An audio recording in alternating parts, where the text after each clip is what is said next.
Okay, good morning everyone. So start करते हैं session को। नाउ अपने लास्ट सेशन में हम लोगों ने कंटिन्यूटी कंप्लीट किया था। कंटिन्यूटी में एक छोटा सा पार्ट थ्योरेटिकली भी पेंडिंग था और उसका प्रैक्टिस भी पेंडिंग था, जो मैंने आपको वीडियो देखने को बोला था। वीडियो देखा सब लोगों ने? एक वीडियो शेयर किया था मैंने डिसकंटिन्यूटी वाले पार्ट पे। चलो मैं बताता हूँ थोड़ा सा, उसके बारे में समझ लेना। बिकॉज डिसकंटिन्यूटी पे क्या होता है ना, कभी कभी क्वेश्चंस एक अलग वैरायटी पे भी आते हैं। सो जो वो वीडियो था वो बेसिकली टाइप्स ऑफ डिसकंटिन्यूटी पे था। सो टाइप्स ऑफ डिसकंटिन्यूटी में अपने पास कुछ और भी कैटेगरीज हैं जो हमको प्रॉपरली डिस्कस करना है। सो एक बार इस पार्ट को समझ लो, इसका हर एक वैरायटी देख लेते हैं और फिर कुछ क्वेश्चंस देखेंगे इस पार्ट पे। Types of discontinuity. नाउ हमने जो पार्ट देखा था उसके अंदर there were two parts. First part था अपने पास removable discontinuity and second part था अपने पास non removable discontinuity and non removable discontinuity. Now इस पार्ट को भी further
okay, just give me a confirmation, am I clearly audible to all of you? Yes, sir. Okay, Yes. Thank you so much. हाँ, there was some network issue. चलो अभी मैं start करता हूँ वापस से। सो टाइप्स ऑफ डिसकंटिन्यूटी को हमको आज डिस्कस करना था। टाइप्स ऑफ डिसकंटिन्यूटी में हमने अब तक जो पार्ट देखा था उसमें सिर्फ दो ही पार्ट डिस्कस किए थे, which is removable discontinuity and non removable discontinuity. Now अब इसके भी फर्दर कुछ पार्ट्स हैं, सो इसको स्टेप बाय स्टेप डिस्कस करेंगे, फिर एग्जांपल के थ्रू इन सबको समझेंगे कि एग्जैक्टली आपको आइडेंटिफाई कैसे करना है और क्या इनका मीनिंग है। लाइक रिमूवेबल डिसकंटिन्यूटी में देयर आर टू पार्ट्स। एक है अपने पास मिसिंग पॉइंट डिसकंटिन्यूटी। फर्स्ट होगा missing point discontinuity and second part होगा आपके पास isolated point discontinuity. First is missing point, second is isolated point.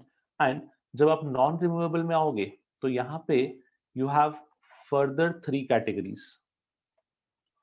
इसमें अपने पास तीन डिफरेंट कैटेगरीज है। पहला होता है फाइनाइट टाइप, दूसरा होगा अपने पास infinite type and third is oscillatory. Third is oscillatory. So total अगर आप ऑब्जर्व करोगे तो टाइप ऑफ डिसकंटिन्यूटी के अपने पास पांच केस हो गए हैं। रिमूवेबल के अंदर दो केस एंड नॉन रिमूवेबल के अंदर तीन केस बेसिकली। अब एग्जैक्टली अपने पास ये केसेस का मीनिंग क्या होता है और हर एक केस का क्या क्या इंपॉर्टेंस है इसको समझना। हमने एक रफ आइडिया देखा था कि what is the meaning of removable, what is the meaning of non removable. अब उसको मैं और डिटेल में लेके जा रहा हूँ कि रिमूवेबल के अंदर भी हाउ वुड यू आइडेंटिफाई कि मिसिंग पॉइंट कौन सा है, आइसोलेटेड पॉइंट कौन सा है। सो इसको समझते हैं। Now starting with the first, that is missing point discontinuity. Missing point discontinuity. मुझे बताओ, नाम से थोड़ा बहुत तो समझेगा, नाम से क्या लगता है, क्या मीनिंग होगा इसका?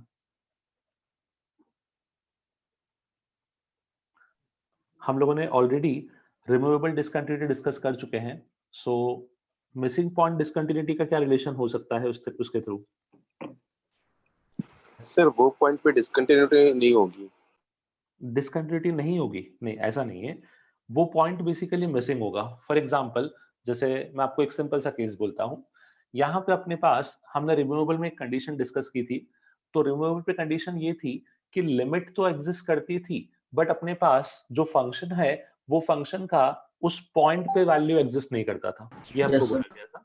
ठीक है? अब उसी के अंदर मैं फर्दर कैटेगरीज बना रहा हूँ, तो इसको समझना। यहाँ पे मिसिंग पॉइंट का मतलब एग्जैक्टली क्या होता है? So limit extending to a f of x, जो आपका लिमिट है वो तो एग्जिस्ट करता है, but f of a is not defined. इसको हम बोलते हैं मिसिंग पॉइंट डिसकंटिन्यूटी, कि आपके पास जो f of a है वो डिफाइन ही नहीं करता। आप कितना भी सॉल्व करो, कितना भी ट्राई करो, आपके पास f of a जो है वो डिफाइन नहीं करेगा। जैसे फॉर एग्जांपल, अगर मैं यहाँ पे लिखूं कि एक फंक्शन है, the function is f of x is equals to x minus 1 into 9 minus x square the whole upon x minus 1। ठीक है? अब यहाँ पे क्या है, अपने पास कंडीशन दे रखा है कि f of x ये फंक्शन है, हमको x इक्वल टू 1 पे कंटिन्यूटी चेक करनी है। जब आप 1 के लेफ्ट में या 1 के राइट में सॉल्व करोगे तो आपको वैल्यू मिल जाएगा, बट एग्जैक्टली 1 पे वैल्यू नहीं मिलेगा। आप बोलोगे सर क्यों नहीं मिलेगा? एक काम करो, इन दोनों को कट करो।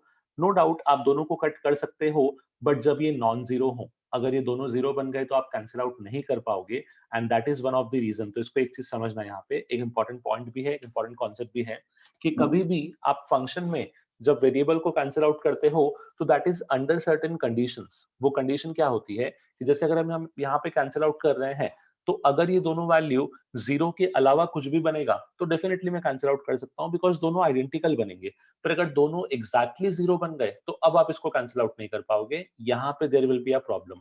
इस क्वेश्चन में अगर मैं आपसे बोलूं कि limit x tending to 1 f of x, तो क्या मुझे आप इसका वैल्यू बता सकते हो? Limit x tending to 1 f of x, बोलो कितना आएगा वैल्यू? 0/0। नो, वो तो 8 आएगा। यहाँ 0/0 नहीं बनेगा। क्यों? अब यहाँ पे एग्जैक्ट रीजन समझना। x टेंडिंग टू 1 बोला है बेटा, एग्जैक्टली 1 नहीं बोला। अगर टेंडिंग टू 1 है तो 1 की तरफ जा रहा है, मतलब इट कुड बी 1.01 और इट कुड बी 0.99। जो भी यहाँ पुट करोगे तो ये दोनों टर्म्स आपस में कैंसिल आउट हो जाएंगे, ये एग्जैक्टली जीरो नहीं बन रहा है। और यहाँ पे 1 पुट करने पे आपको मिलेगा 9 - 1 दैट इज 8। तो लिमिट का वैल्यू आ गया, बट अगर मैं आपसे यहाँ पे f of 1 का एग्जैक्ट वैल्यू पूछूं तो f of 1 का वैल्यू आप यहाँ पे नहीं डिफाइन कर पाओगे, बिकॉज अब वो 0/0 बन जाएगा। तो इस केस में आप बोलोगे f of 1 is not defined। So this is the case जहां पे उसका 1 का वैल्यू मिसिंग है, 1 का वैल्यू दिया ही नहीं है। हाँ, अब इसमें क्वेश्चन क्या बनता है? इसमें क्वेश्चन ऐसा बनता था कि यस f of x एक फंक्शन है जिसका x नॉट इक्वल टू 1 पे वैल्यू ये है और x इक्वल टू 1 पे k है। बताओ k का वैल्यू क्या होगा कि फंक्शन कंटिन्यूअस हो जाए। हमने अब तक ये सब क्वेश्चन किए थे कि फंक्शन आपके पास x नॉट इक्वल टू 1 पे ये है और x इक्वल टू 1 पे कुछ k होगा, तो बताओ कि k का वैल्यू क्या हो कि फंक्शन कंटिन्यूअस हो। अब यहाँ पे वो सेकंड केस दिया ही नहीं, आपको खाली एक ही बोला है कि फंक्शन इतना ही है और आपको चेक करना है कि वो डिसकंटिन्यूअस है या फिर कंटिन्यूअस है। तो आपने ये तो बोला कि डिसकंटिन्यूअस है बिकॉज f of 1 डिफाइन नहीं है, और क्योंकि f of 1 डिफाइन नहीं है तो ये रिमूवेबल के अंदर मिसिंग पॉइंट डिसकंटिन्यूटी का केस बन गया कि यहाँ पे एक पॉइंट है ही नहीं। मिसिंग पॉइंट क्यों बोला इसको?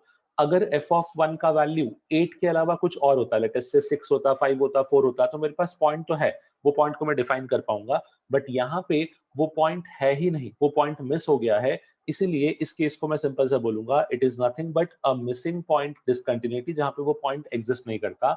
अगर इस चीज को आप ग्राफिकली देखने जाओगे तो ये ग्राफ पता है आपको कैसा दिखेगा? मैं आपको रफली इसको दिखाता हूँ। ये जो ग्राफ है आपको, ये रफली कुछ इस टाइप से दिखेगा। ऐसा कुछ। क्यों? 9 minus x square will be a downward parabola और x equal to 1 is the point जहां पे कोई वैल्यू नहीं है। x equal to 1 के पहले बोलो, 1 के बाद बोलो, हमेशा आपको कर्व मिलेगा, एक पैराबोला मिलेगा, but x equal to 1 is the only point जहां पे कोई वैल्यू नहीं है। अब आप देखो कि आपने ग्राफ को प्लॉट करना स्टार्ट किया, जब ग्राफ को प्लॉट करोगे तो पूरा ग्राफ प्रॉपरली बनेगा, इस पॉइंट पे आके आपको रुकना पड़ेगा, रुकोगे, फिर जंप करके अगले पॉइंट पे आओगे और फिर यहाँ से कंटिन्यू करोगे। तो ये समझे कि एग्जैक्टली मिसिंग पॉइंट डिसकंटिन्यूटी का मतलब क्या हुआ। Yes. हाँ, क्योंकि वो पॉइंट पे वैल्यू एग्जिस्ट नहीं करता, वो पॉइंट पे वैल्यू आता ही नहीं है, इसलिए इसको बोल दिया हमने मिसिंग पॉइंट डिसकंटिन्यूटी। अब इसी तरीके से मुझे खाली इतना बताओ कि इस डेफिनेशन से क्या ये समझेगा what will be the meaning of isolated point discontinuity. Second part,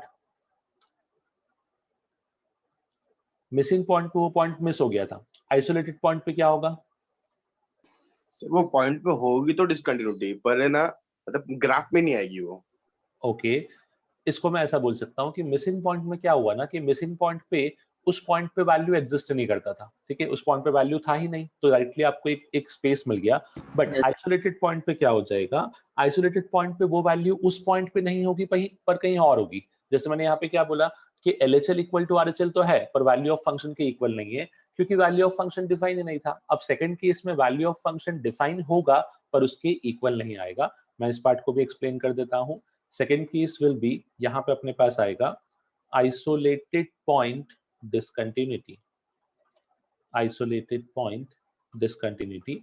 now अब इसका मतलब क्या है, यहाँ पे अपने पास limit x tending to a f of x exist तो करता है, बिकॉज रिमूवेबल की कंडीशन ही वही थी कि लिमिट तो एग्जिस्ट करना चाहिए।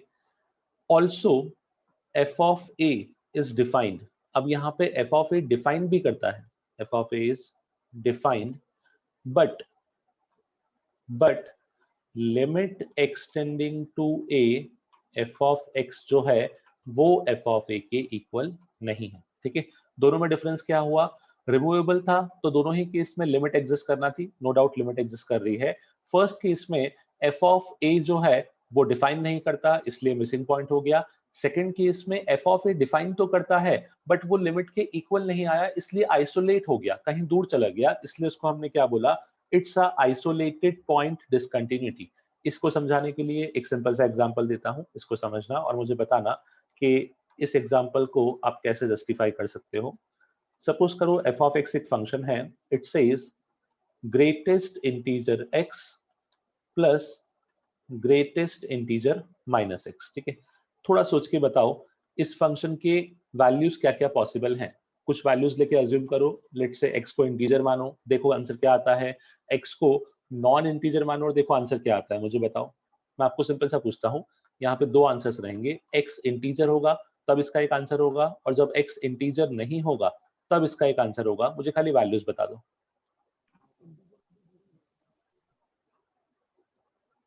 Obviously this will be a constant value.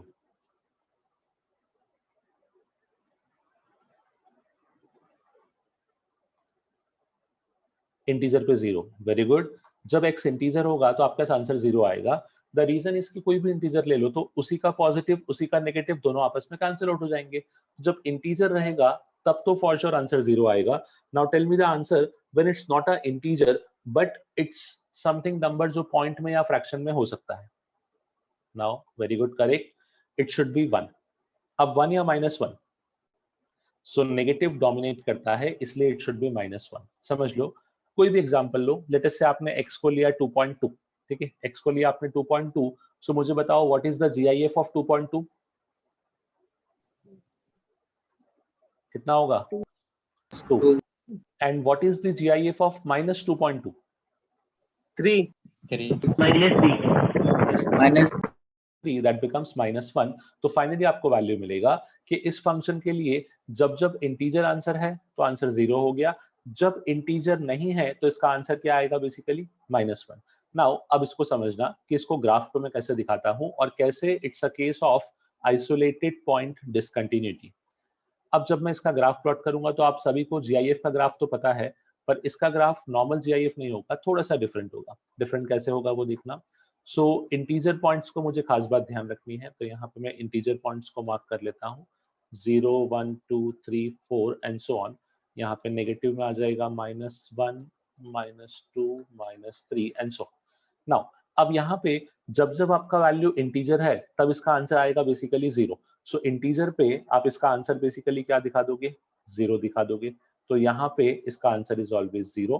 But जब इंटीजर नहीं है तो इसका आंसर आएगा -1। अब -1 यहाँ पे कहीं होगा।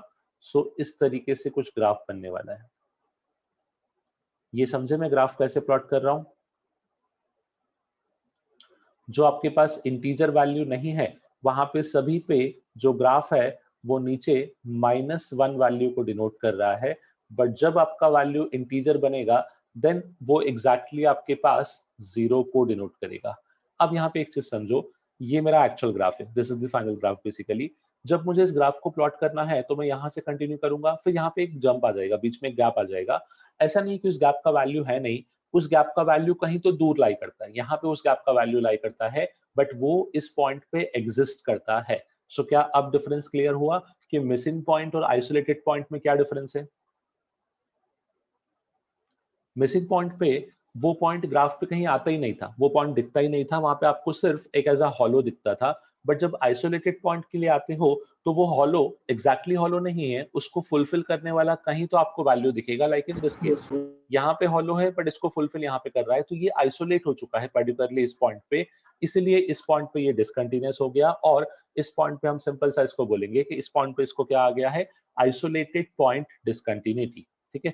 सो यहाँ पे रिमूवेबल की दोनों केस क्लियर है कि नहीं, मिसिंग पॉइंट और आइसोलेटेड पॉइंट, खाली कंफर्म करो। यस सर, क्लियर है। ठीक है। मिसिंग पॉइंट रिमूवेबल के लिए अपने को खाली इतना ध्यान रखना है कि अगर डिसकंटिन्यूटी रिमूवेबल है तो उसमें लिमिट एग्जिस्ट करेगा। अब सब कुछ डिपेंडेंसी f ऑफ a पे आती है। अगर f ऑफ a डिफाइन नहीं है तो it becomes a case of missing point. अगर f ऑफ a डिफाइन है और वो लिमिट के इक्वल नहीं है तो it becomes a case of isolated point. काफी आसान था। नाउ अब सेकंड केस पे आते हैं। सेकंड केस अपने पास था नॉन रिमूवेबल डिसकंटिन्यूटी का। अब नॉन रिमूवेबल में बहुत सारी कंडीशंस थी, तो मैं हर एक कंडीशन को स्टेप बाय स्टेप एक्सप्लेन करूंगा। First is finite type discontinuity. First आएगा आपके पास फाइनाइट टाइप डिसकंटिन्यूटी। मुझे खाली थोड़ा सा रिकॉल करके याद दिलाना कि एग्जैक्टली नॉन रिमूवेबल डिसकंटिन्यूटी का हमने मतलब क्या दिखा था। जैसे रिमूवेबल के केस में था, इंफिनिटी चले जाएगा। Sorry, okay. सो जैसे हमने रिमूवेबल का केस डिस्कस किया था कि रिमूवेबल में क्या था ना कि अपने पास फंक्शन का लिमिट एग्जिस्ट करता है बट उसका वैल्यू उसके इक्वल नहीं था। नॉन रिमूवेबल में क्या था कि लिमिट ही एग्जिस्ट नहीं करता। ठीक है। अब आपके पास जो लिमिट है वही एग्जिस्ट नहीं करेगा। लिमिट एग्जिस्ट ना करने के मल्टीपल वेज हो सकते हैं, तो मैं यहाँ पे स्टेप बाय स्टेप उन्हीं केसेस को डिफाइन कर रहा हूँ। यहाँ पे आपके पास सिंपल सा condition, limit extending to a, limit extending to a f of x does not exist, क्योंकि नॉन रिमूवेबल है तो ये कंडीशन तो होनी ही चाहिए। Limit extending to a f of x does not exist and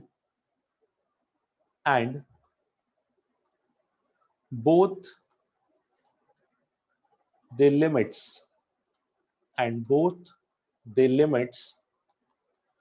are finite, both the limits are finite but not equal। Simple सा condition. Non removable का बेसिक सा रिक्वायरमेंट था कि लिमिट एग्जिस्ट नहीं करना चाहिए, तो फाइनाइट टाइप ने क्या बोला कि दोनों लिमिट, ऑब्वियसली लिमिट एग्जिस्ट नहीं कर रहा मतलब LHL is not equal to RHL है, बट ये बोला है कि LHL RHL दोनों ही वेल डिफाइंड है, दोनों फाइनाइट है बट दोनों आपस में इक्वल नहीं है। आप बोलोगे सर एग्जांपल दो, सो यहाँ पे हम एग्जांपल से एक बार इसको डिस्कस करते हैं। बहुत ही आसान सा एग्जांपल लेता हूँ। Limit extending to 0 tan inverse of 1 by x। ठीक है। अब मुझे बताओ, limit extending to 0 tan inverse of 1 by x, अगर मैं इसका लेफ्ट हैंड लिमिट सॉल्व करूंगा तो मुझे आंसर क्या मिलेगा, और अगर मैं इसका राइट हैंड लिमिट सॉल्व करूंगा तो मुझे आंसर क्या मिलेगा। ऑलरेडी कमेंट कर सकते हो इजीली, बताओ।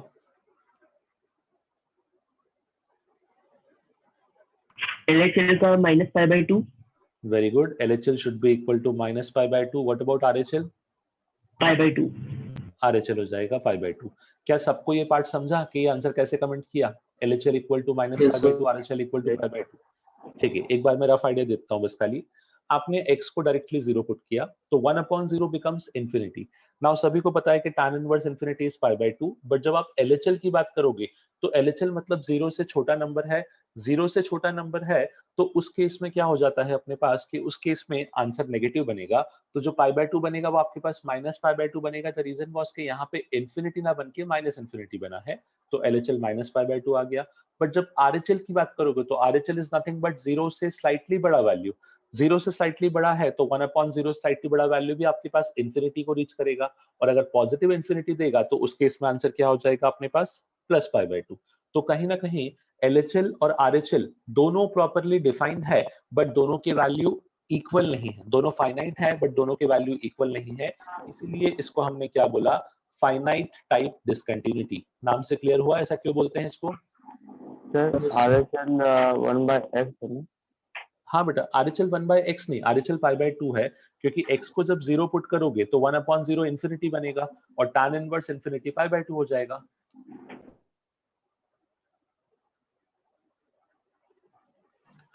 अब देखो यहाँ पे कैसा है ना कि फाइनाइट टाइप नॉन रिमूवेबल में आया था, तो वहीं से उसकी कंडीशन आ गई कि नॉन रिमूवेबल का मतलब था कि लिमिट एग्जिस्ट नहीं करता। लिमिट एग्जिस्ट ना करने का फर्स्ट ऑप्शन ये था कि दोनों लिमिट आपस में इक्वल ना हो बट दोनों फाइनाइट हो। अब इसी चीज को हम लोग एक नाम से और भी जानते हैं। सर RHL समझे, वो LHL वापस बताइए। ओके, LHL में देखो कैसा है ना, जब आप बात करते हो LHL की तो क्या मैं इसको बोलूं कि इसका मतलब होगा f(0 माइनस) और इसका मतलब होगा f(0 प्लस), क्योंकि LHL का मतलब था 0 से स्लाइटली छोटी वैल्यू। अब आपने 0 से अगर स्लाइटली छोटी वैल्यू ली तो ऑब्वियसली इट विल बी -0.001, इस टाइप का कोई वैल्यू आ गया। और जब 1 के अपॉन में ऐसा कोई वैल्यू आएगा तो वो 1/0 इंफिनिटी तो बनेगा, but because of this negative sign वो क्या बना देगा, माइनस इंफिनिटी। और कहीं ना कहीं क्वेश्चन के अंदर tan inverse of minus infinity create हो जाएगा, और जब tan inverse of minus infinity create होता है तो वो बनता है -π/2। इसलिए लेफ्ट हैंड साइड पे आपको नेगेटिव π/2 आंसर मिलेगा, बट वही राइट साइड पे आपको +π/2 आंसर मिल जाएगा, जिसकी वजह से आपको दिखेगा कि यहाँ पे दोनों लिमिट इक्वल नहीं है बट दोनों फाइनाइट है। दैट इज द रीजन कि इसको हमने बोला फाइनाइट टाइप डिसकंटिन्यूटी। ठीक है? Yes sir. हाँ, अब यहाँ पे नॉन रिमूवेबल था इसलिए लिमिट एग्जिस्ट नहीं किया, और फाइनाइट टाइप मतलब दोनों का आपके पास लिमिट फाइनाइट है बट इक्वल नहीं है। इसी का एक एग्जांपल और दे रहा हूं, अब ये मुझे आप लोग जस्टिफाई करना। यहाँ पे limit extending to 0, limit extending to 0, modulus of sin x whole upon x। जरा बताओ इसका LHL और इसका RHL का वैल्यू कितना आएगा?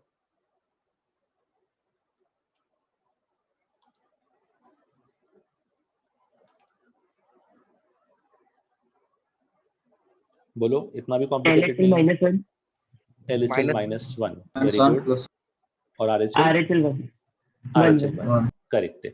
देखो जो आपने मॉड लगाया है उस मॉड ने एक्चुअली यहाँ पे चीजें खराब कर दी, क्योंकि जब मॉड को नेगेटिव साइड से ओपन करोगे तो यहाँ पे माइनस साइन एक्स आएगा, साइन एक्स अपॉन एक्स तो 1 हो जाएगा, बट माइनस बचेगा तो -1 आ जाएगा। जब मॉड को प्लस साइड से ओपन करोगे तो plus sine x upon x आएगा, वो 1 बन जाएगा। तो LHL -1, RHL +1, क्या मैं बोल सकता हूँ this is also a case of finite type discontinuity? Yes sir. ठीक है, क्योंकि लिमिट एग्जिस्ट नहीं कर रहा है। द रीजन बीइंग कि LHL RHL इक्वल नहीं है बट LHL RHL दोनों फाइनाइट है, तो इसीलिए ये भी अपने पास finite you can say discontinuity का केस बन गया। एक एग्जांपल और दे रहा हूं, इसको भी समझना और मुझे हेलो बताना। सर। हाँ बेटा, सर मैंने ना सम्स करते टाइम देखा है कि √sin²x को ना mod x लिख देते। हाँ बराबर है, हमने इसको डिस्कस किया ना बेटा कि कभी भी आपके पास अगर अंडर रूट के अंदर कभी भी कोई फंक्शन का स्क्वायर रहेगा, दैट इज f(x) का होल स्क्वायर, तो इसका आंसर f(x) नहीं होता, इसका आंसर हमेशा mod ऑफ f(x) होता है। दिस इज ऑलवेज ट्रू, ये हम यूज भी करते हैं। हमने काफी जगह mod x² को x ना लिख के या फिर √x² को x ना लिख के mod x लिखा है बेटा, तो दिस इज करेक्ट, ये होना ही चाहिए हमेशा। हाँ सर, यही था, क्लियर हो हाँ गया। नहीं, इसको ध्यान रखो, उसका रीजन है। देखो कभी भी आप अगर अंडर रूट के अंदर फंक्शन का स्क्वायर लिखते हो ना, तो वो फंक्शन पॉजिटिव होगा तब भी डिफाइन होगा और नेगेटिव होगा तब भी डिफाइन होगा, बिकॉज स्क्वायर इसको पॉजिटिव बना देगा। इसलिए इसको ओपन करने के लिए आप हमेशा mod of F of x लिखोगे, तो वो ध्यान रखना हमेशा। Okay sir. ओके चलो नेक्स्ट एग्जांपल और सर दे ये रहा हूँ। फॉर्मूला कहाँ पे लिखा था आपने? कौन सा फॉर्मूला बेटा?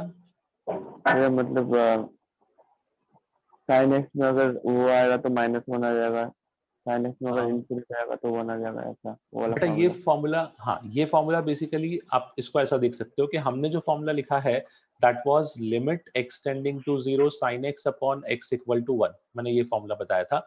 अब इस फॉर्मूले के बेसिस पे आपको दोनों आंसर मिलेंगे। क्यों? जब लेफ्ट हैंड लिमिट सॉल्व करोगे तो मॉड नेगेटिव से ओपन होगा, तो माइनस के साथ ये आंसर मिलेगा, मतलब -1 बन जाएगा। जब राइट हैंड लिमिट ओपन करोगे तो मॉड प्लस से ओपन होगा, तो प्लस के साथ ये आंसर मिलेगा, आंसर +1 हो जाएगा। तो बेसिकली मैंने मॉड और इस फॉर्मूले को दोनों को साथ में यूज किया है। हाँ, अब सर नेक्स्ट मैं मुझे क्या बोल रहा था, बताना। हाँ, इस फॉर्मूला आपने पहले कोई पे लिखा था क्या? ये वाला फॉर्मूला, हाँ सर, ये सारे हाँ फॉर्मूले। बहुत जगह यूज किया हुआ है बेटा। हमने ट्रिग्नोमेट्रिक लिमिट को डिस्कस किया तो वहां पे हमने इस फॉर्मूले को लिखा है, और इसको हमने बहुत जगह क्वेश्चंस में भी यूज किया है।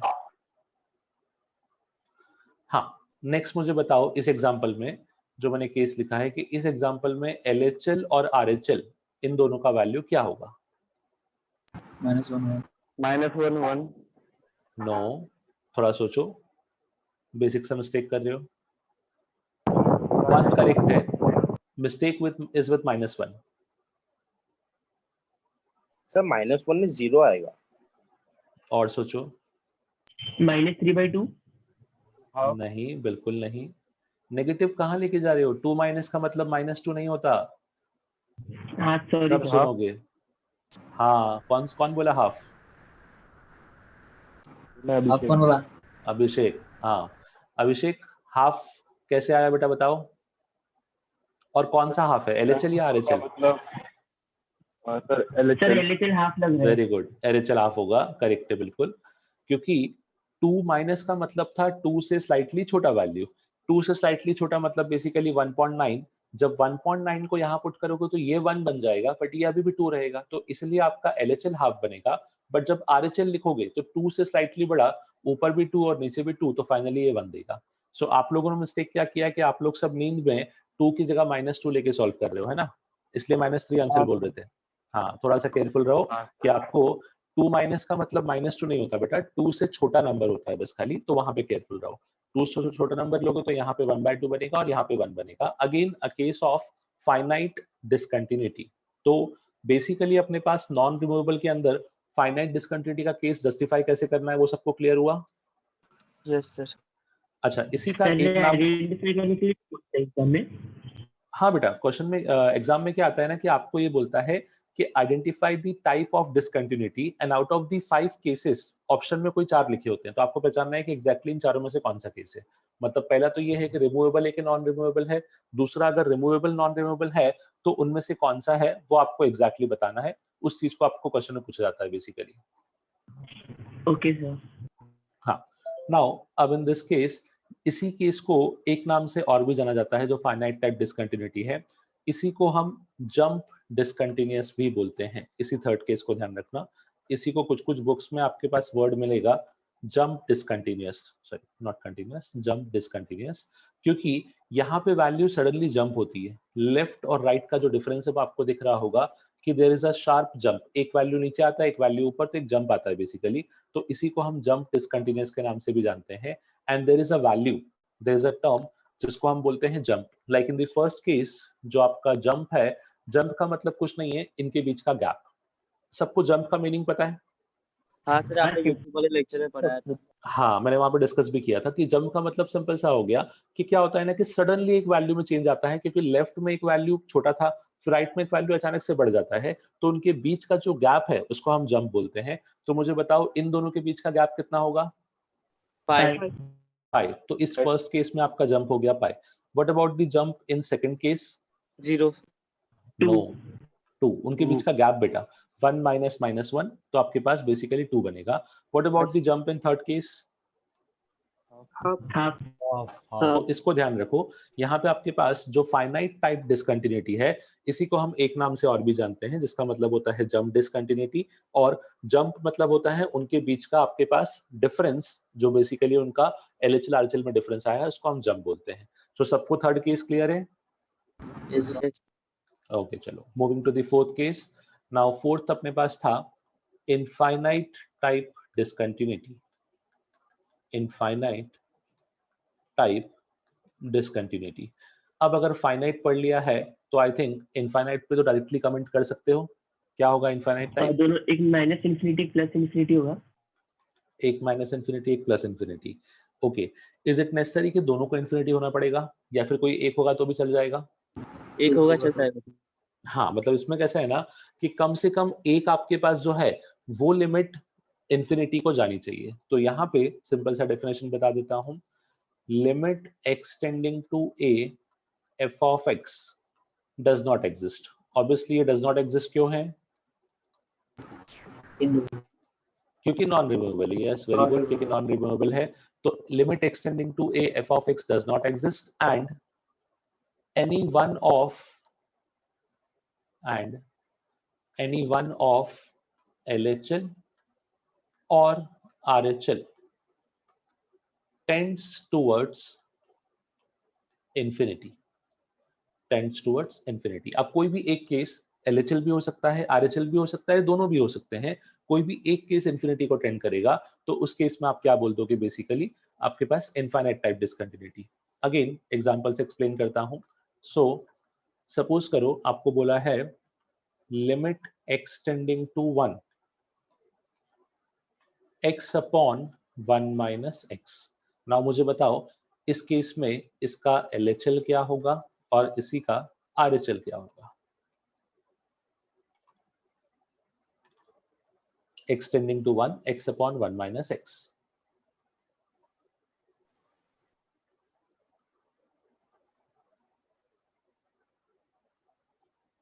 इतना भी कॉम्प्लिकेटेड नहीं है यार। LHL infinity. LHL infinity positive और नेगेटिव?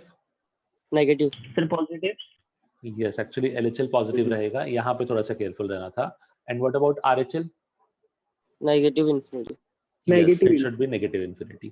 सिंपल सा वे है समझना। जब LHL की बात करोगे तो x को क्या लोगे? 1 से स्लाइटली छोटा नंबर, लेट इट बी 0.999। ठीक है, आपने ऐसा नंबर अज्यूम कर लिया। अब जब 0.999 लिया तो न्यूमरेटर में अप्रोक्सीमेटली 1 आ गया, बट जो डिनोमिनेटर है वो 1 माइनस 0.999 मतलब 0 के काफी क्लोज है, बट जो भी है वो पॉजिटिव है। तो अगर 0 के काफी क्लोज और पॉजिटिव है तो इसका आंसर भी प्लस इन्फिनिटी बनेगा। तो इसलिए इसका LHL आ गया प्लस इन्फिनिटी। बट जब RHL की बात करोगे तो RHL का मतलब हो गया कि 1 से थोड़ा सा बड़ा नंबर। 1 से बड़ा तो लेट अस से इट कुड बी 1.001। अब न्यूमरेटर में अगेन अप्रोक्सीमेटली 1 है, बट डिनोमिनेटर में जो नंबर आएगा वो 1 माइनस x जो है वो नेगेटिव नंबर हो जाएगा, बिकॉज x 1 से बड़ा है। तो नेगेटिव नंबर बनेगा अपॉन में अप्रोक्सीमेटली 0। तो इसलिए जो आपको नेट आंसर मिलेगा वो क्या हो जाएगा? Minus of infinity. सबको समझा? प्लस इन्फिनिटी माइनस इन्फिनिटी क्यों आया? हाँ ओके, ठीक है। नेक्स्ट इसी का एग्जांपल और दे रहा हूं। अब यहाँ मुझे वैल्यूज पे कमेंट करना। सो नेक्स्ट एग्जांपल है limit extending to pi by 2। Limit extending to pi by 2 2 to the power tan x। बताओ इसका LHL और इसका RHL। LHL minus infinity RHL infinity. नहीं, थोड़ा सा सोचो। नहीं, एक LHL मिस्टेक 0 हो है। जाएगा। LHL 0 हो जाएगा। Okay, very good. क्यों? क्योंकि माइनस इन्फिनिटी आएगा ना, तो 1/2 रेज़ की इन्फिनिटी हो जाएगा। 1/2 रेज़ टू इन्फिनिटी हो जाएगा। ठीक है। And what about RHL? RHL infinity. RHL infinity. चलो अब यहाँ पे समझना। यहाँ पे हमने दिया है एक्सटेंडिंग टू पाई बाय 2। जब पाई बाय 2 की बात करोगे तो पाई बाय 2 से छोटा और पाई बाय 2 से बड़ा दोनों केस को डिस्कस करेंगे। पहले समझना LHL को। ठीक है, LHL जो आप बोलोगे, आपने एक्चुअली जो आंसर मुझे दिया है वो आंसर एक्चुअली रिवर्स दिया है। थोड़ा समझना यहाँ पे, आपको क्लियर हो जाएगा। जब आप पाई बाय 2 से छोटे नंबर्स लोगे, स्लाइटली छोटे, ठीक है, तो ये वैल्यू ना अप्रोक्सीमेटली इन्फिनिटी को ही टेंड करेगा। उसका रीजन है कि पाई बाय 2 से स्लाइटली छोटा मतलब फर्स्ट क्वाड्रेंट ही रहेगा, एंड फर्स्ट क्वाड्रेंट में tan पॉजिटिव होता है, तो 2 की पावर इंफिनिटी, किसी भी नंबर की पावर इंफिनिटी दो तो वो हमेशा इंफिनिटी ही रहता है बेसिकली अगर नंबर पॉजिटिव है, तो इसका जो LHL है वो अपने पास इंफिनिटी आएगा।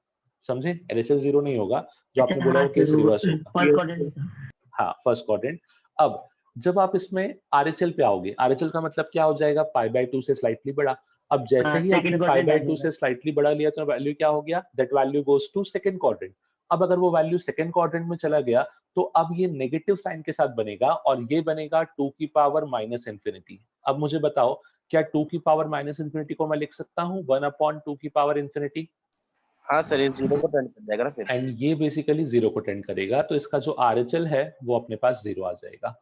तो जो मैंने केस डिस्कस किया है स्टार्टिंग में कि इनफाइनाइट टाइप का मतलब ये नहीं है कि दोनों इंफिनिटी होना चाहिए, दोनों में से अगर एक भी इंफिनिटी हुआ तो भी वो इनफाइनाइट टाइप हो जाएगा। तो यहाँ पे आपके पास वही कंडीशन था कि infinite type is nothing but limit exist तो नहीं करना चाहिए, बट वो जो LHL RHL है वो भी उनमें से एक वैल्यू फाइनाइट नहीं होगा, that will be a infinite value. चलो एक और बता दो एग्जाम्पल, क्योंकि ये एक बहुत कॉमन कंफ्यूजन होता है। इस थर्ड एग्जांपल से आपका एक कंफ्यूजन भी क्लियर हो जाएगा। Limit extending to 0 1/x²। जरा मुझे बताओ इसका LHL और इसका RHL क्या आएगा? सर वो अपने दोनों अभी ही GT है। RHL डालो ना। इंफिनिटी दोनों। एक सेकंड रुको। हाँ, कोई डाउट पूछ रहा था मुझे ये वाले पार्ट का, बताओ बेटा क्या डाउट है?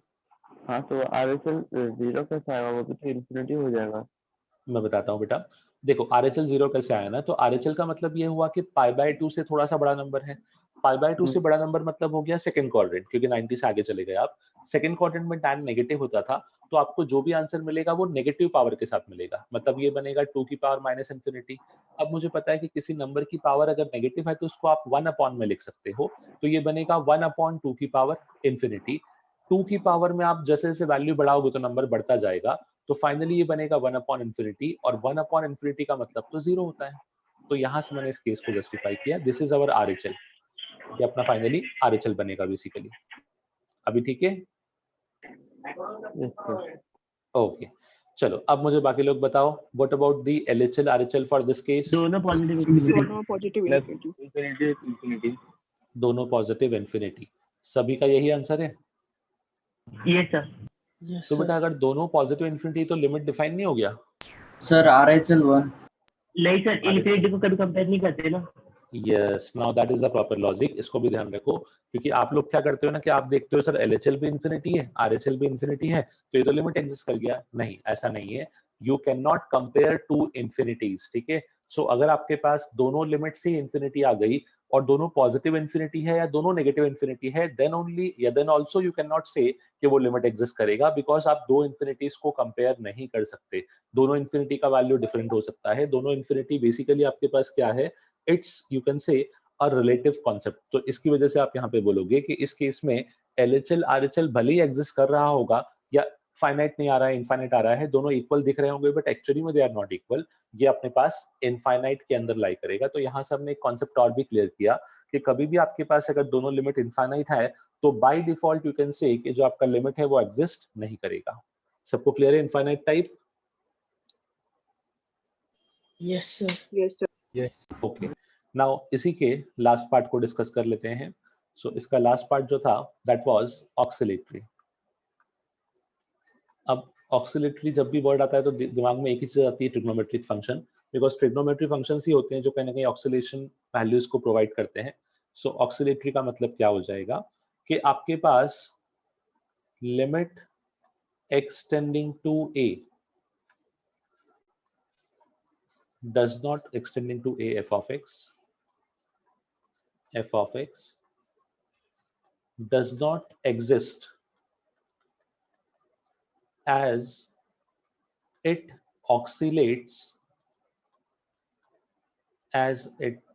oscillates between two fixed values। Limit आपके पास एग्जिस्ट इसलिए नहीं करता बिकॉज वो किसी वैल्यूज के बीच में ऑक्सिलेट करता है। लाइक अब यहाँ पे सिंपल सा एग्जांपल देता हूँ। सपोज करो आपसे पूछा है लिमिट एक्सटेंडिंग टू 0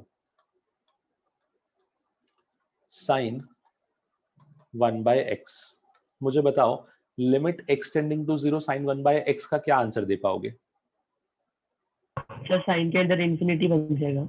हाँ, अब साइन के अंदर इंफिनिटी है, इसका मतलब क्या हुआ कि उसका एंगल इंफिनिटी हो गया।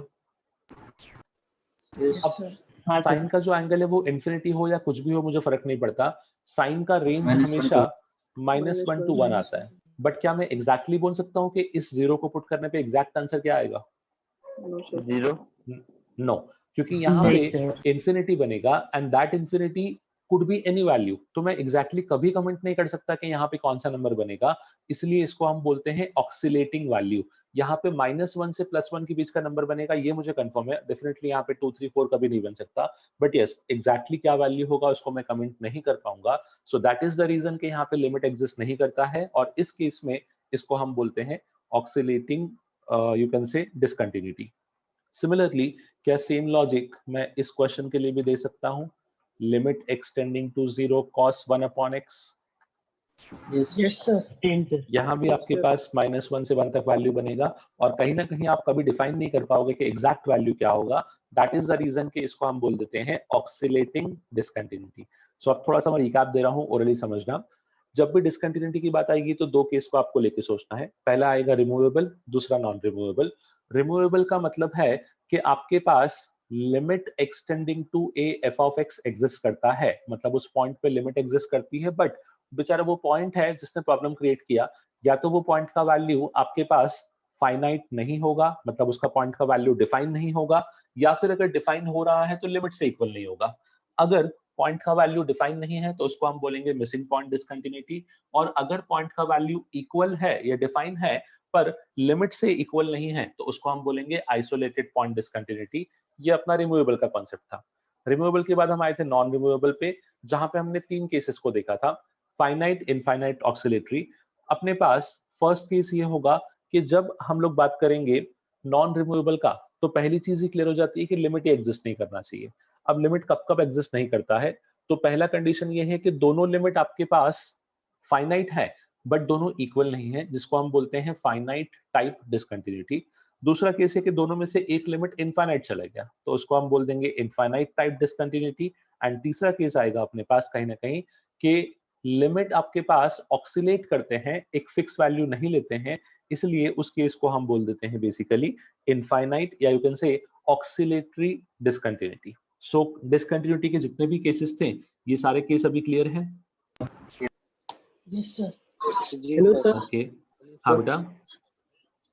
सर ये ऑस्किलेटरी वाला जीआईएफ के लिए भी एग्जिस्ट करेगा ना? बोल सकते हैं there are certain questions of GIF जहां पे आपके पास लिमिट का फिक्स वैल्यू नहीं आता, ऑक्सीलेटरी आता है, तो वहां पे उस केस में हम बोल सकते हैं बेटा। एंड सर फ्रैक्शनल पार्ट के लिए? फ्रैक्शनल पार्ट के लिए भी बोल सकते हो, बट फ्रैक्शनल पार्ट क्या होता है ना, जनरली आपको फिक्स वैल्यू दे देता है, तो फ्रैक्शनल पार्ट के साथ में कौन सा फंक्शन लिखा है दैट इज इंपॉर्टेंट। अगर फ्रैक्शनल पार्ट के साथ में साइन लिखा हुआ है तो yes it could be oscillatory function. तो वो कहीं ना कहीं क्वेश्चन पर डिपेंड करता है। आप किसी भी क्वेश्चन में ऑक्सीलेटरी फंक्शन क्रिएट कर सकते हो बाय यूजिंग ट्रिग्नोमेट्री और बाय यूजिंग जीआईएफ, उसको आप कहीं ना कहीं डिफाइन कर सकते हो बेटा। Okay sir.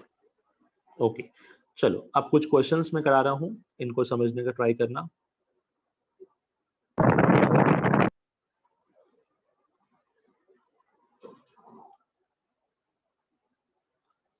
हाँ, अब आपको निकालना है पॉइंट्स ऑफ डिसकंटिन्यूटी, और कुछ अच्छे लेवल के क्वेश्चन देखेंगे हम लोग। लॉजिक हम पहले पढ़ चुके हैं बट स्टिल उस लॉजिक को वापस से यूज करेंगे। Find the point of discontinuity.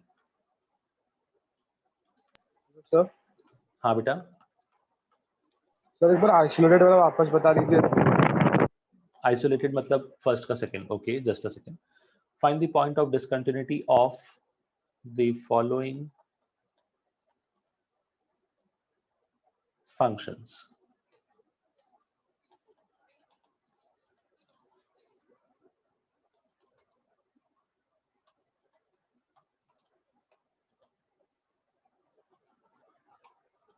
First is greatest integer of log x to the base e. Second is greatest integer of sine inverse x, and third is greatest integer of 2 upon 1 plus x square. हाँ, isolated point क्या था बेटा, यहाँ पे समझ लो. देखो, सबसे पहले तो ये है कि आइसोलेटेड पॉइंट जो है that comes under removable discontinuity. Removable आता है तो रिमूवेबल के लिए एक चीज फिक्स है कि लिमिट तो एग्जिस्ट करेगा, मुझे इसमें कोई टेंशन नहीं है.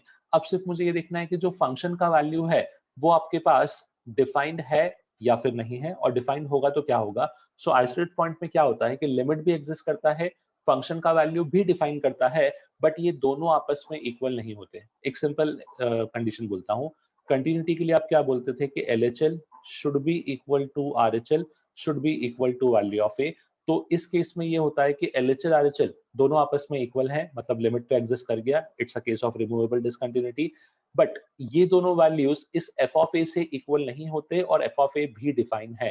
तो ये अपना केस होता है आइसोलेटेड पॉइंट. मतलब जो ये a है ये कहीं और लाई करता है, ये कहीं आइसोलेट प्लेस पे रहता है. लाइक इन दिस एग्जांपल, आप इस ग्राफ को ऑब्जर्व करोगे तो ये ग्राफ में आपके पास सब कुछ कंटिन्यूअस है एक्सेप्ट द इंटीजर पॉइंट्स. ये जो इंटीजर पॉइंट है यहाँ पे स्किप हो रहे हैं, बट ये ऐसा नहीं कि ग्राफ में है नहीं, ये इंटीजर पॉइंट ऊपर कहीं लाई कर रहे हैं. सो ये आइसोलेट हो गए अपने अपने ग्राफ से, इसलिए इसको हमने बोला आइसोलेटेड पॉइंट डिसकंटिन्यूटी. ओके, चलो सब लोग इसको ट्राई करो.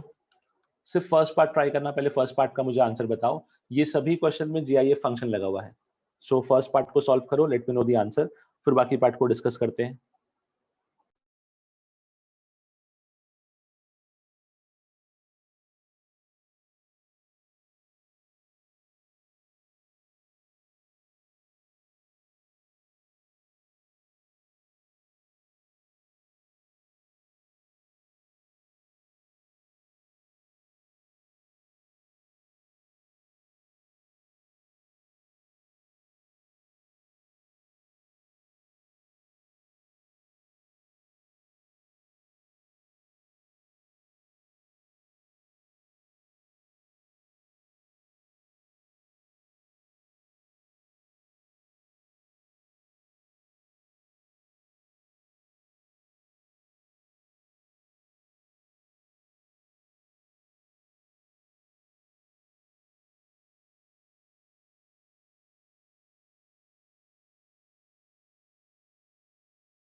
चलो इसका लॉजिक मैं बताता हूँ आपको बेसिकली कि इसको स्टार्ट कैसे करना है और जीआईएफ का अपने पास कंडीशन क्या होता है।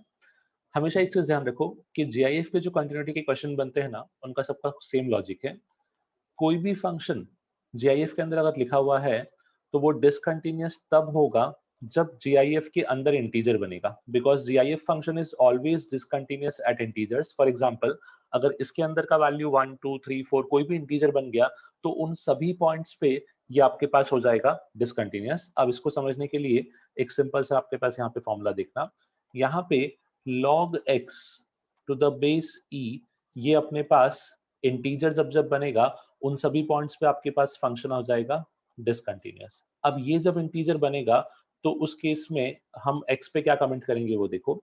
क्या मैं ऐसा बोल सकता हूँ कि x अपने पास इंटीजर, अब इंटीजर जो है वो पॉजिटिव भी होते हैं, नेगेटिव भी होते हैं, जीरो भी होते हैं। मैं स्टार्ट करता हूँ पहले जीरो से पॉजिटिव के साइड, फिर जीरो से नेगेटिव के साइड। सपोज करो log x का वैल्यू 0 है तो उस केस में x कितना आएगा? 1। नेक्स्ट इज अगर log x का वैल्यू 1 है तो x कितना आएगा? 0 नो, e, क्योंकि log x का वैल्यू 1 है। नेक्स्ट इज अगर log x का वैल्यू 2 है तो x कितना आ जाएगा? e square. तो 1 से स्टार्ट करके e स्क्वायर, e क्यूब, ये तो एक सेट ऑफ पॉइंट्स हो गए। अब लेफ्ट में आते हैं। सपोज करो आपके पास log x का वैल्यू -1 है तो अब e कितना आएगा या x कितना आएगा? 1/e। Yes, it should be 1/e, जिसको आप बोल सकते हो e की पावर -1। अगर log x का वैल्यू -2 है तो e की पावर -2 e की power -2 and so on. These are the points of discontinuity. So अभी point of discontinuity कैसे निकाला वो समझे? Yes sir. हाँ, कभी भी GIF की बात करोगे तो GIF में अपने पास हमेशा एक चीज ध्यान रखना कि GIF के अंदर जो भी फंक्शन लिखा हुआ है, जब जब वो फंक्शन आपका इंटीजर बनेगा उस हर पॉइंट पे GIF डिसकंटिन्यूअस होगा, because GIF is always discontinuous at integer points. तो हमने सिर्फ ये देखा कि अंदर का फंक्शन कब कब इंटीजर बन सकता है, जितने पॉइंट पे इंटीजर बनेगा उन सभी पॉइंट पे आपका फंक्शन क्या हो जाएगा? डिसकंटिन्यूअस। हाँ बेटा, कोई कुछ डाउट पूछ रहा था आई सपोज?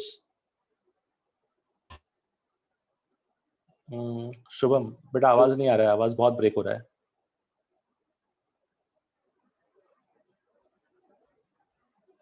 हाँ अभी पूछो क्या डाउट है?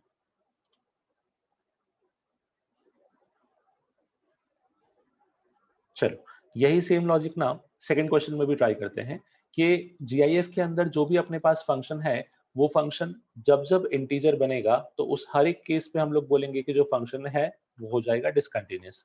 अब अगर आप साइन इनवर्स एक्स की बात करो तो अपने पास साइन इनवर्स एक्स का रेंज है। मुझे बताओ साइन इनवर्स एक्स का अपने पास रेंज क्या था? -π/2 से लेके π/2। अब इसको हमको रैशनल वे में कन्वर्ट करना पड़ेगा। सो -π/2 इज समथिंग लाइक -1.57 से +1.57, ऐसा बोल सकता हूँ। अब आपको देखना है कि जीआईएफ के अंदर कौन कौन से इंटीजर पॉसिबल हैं। तो यहाँ पे एक इंटीजर तो बन सकता है -1, दूसरा इंटीजर यस -1 0 एंड 1, बट ये अपना आंसर नहीं होगा। अपना आंसर होगा कि x का वो वैल्यू जब ये इंटीजर बने तो साइन इनवर्स x का वैल्यू -1 कौन से x पे बनता है? -π/2 पे। -π/2 सोच के बोलो। 3π/2। हाँ पता नहीं क्या क्या बोल रहे हो सब लोग, लॉजिकली एक ही मिस्टेक कर रहे हो। ये मिस्टेक एक्सपेक्टेड होती है बट थोड़ा सोच के बोलो। सभी का कॉमन मिस्टेक है।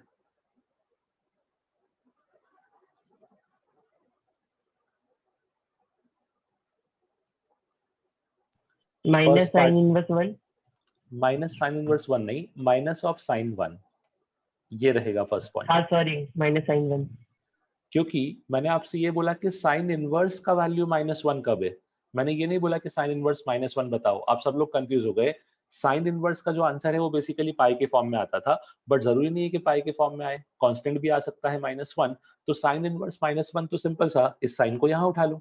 जब इस साइन को यहाँ शिफ्ट करोगे तो क्या बनेगा? साइन ऑफ -1, और उसको आप लिख सकते हो -sin1। अभी समझा मैंने कैसे कमेंट किया? This is important. हाँ सर। सेकंड चीज का आंसर बताओ। 0 x इक्वल टू, यहाँ पे 0 आ जाएगा, यहाँ पे कोई टेंशन नहीं है बिकॉज ये साइन 0 बनेगा। What about the third point? sin inverse sin 1 sine 1, sine inverse नहीं बेटा, साइन 1 वापस से, ठीक है। तो यहाँ पे we will have 3 different points of discontinuity. पहला होगा माइनस साइन 1, दूसरा होगा 0 एंड तीसरा होगा साइन 1। क्या सबको ये पार्ट क्लियर है? सर ये इसका एक बार repeat करो वापस ना। बताओ ना, 193 की वजह से लेफ्ट हो गया था। नो इश्यूज, बता देता हूं मैं। देखो कैसा होता है ना कि जीआईएफ की एक सिंपल सी कंडीशन है कि जीआईएफ जब जब उसके अंदर का फंक्शन इंटीजर बनेगा, हर उस पॉइंट पे वो डिसकंटिन्यूअस हो जाएगा। तो साइन इनवर्स एक्स जो है वो कहीं ना कहीं माइनस पाई बाय 2 से प्लस पाई बाय 2 तक लाई करता है। अब माइनस पाई बाय 2 से प्लस पाई बाय 2 का मतलब हुआ पाई का वैल्यू आप पुट करोगे 3.14, तो आपको मिलेगा माइनस ऑफ 1.57 से लेके प्लस 1.57 तक। अब आपको दिख रहा है कि इस जीआईएफ में जो भी आंसर आएगा वो कहीं ना कहीं माइनस 1.57 से लेके प्लस 1.57 तक आएगा। मतलब उसके अंदर 3 इंटीजर्स के आने का स्कोप है। पहला इंटीजर -1 बन सकता है, दूसरा इंटीजर 0 बन सकता है और तीसरा इंटीजर +1 बन सकता है। तो मैंने तीनों केस को बनाया। पहले -1 बनाया। जब साइन इनवर्स x -1 है तो x का वैल्यू कितना होगा? तो कुछ नहीं, साइन को शिफ्ट करो। जब साइन को शिफ्ट किया तो ये बनेगा साइन ऑफ -1, मतलब माइनस साइन 1। ये अपना एक पॉइंट हो गया। Next is sine inverse x जब 0 होगा तो इस साइन को वापस से शिफ्ट करो, साइन 0। साइन 0 का वैल्यू तो 0 होता है, तो सेकंड वैल्यू हो गया अपने पास 0। Third is sine inverse x equals to 1, वापस से साइन को शिफ्ट किया तो x इक्वल टू आ गया साइन 1।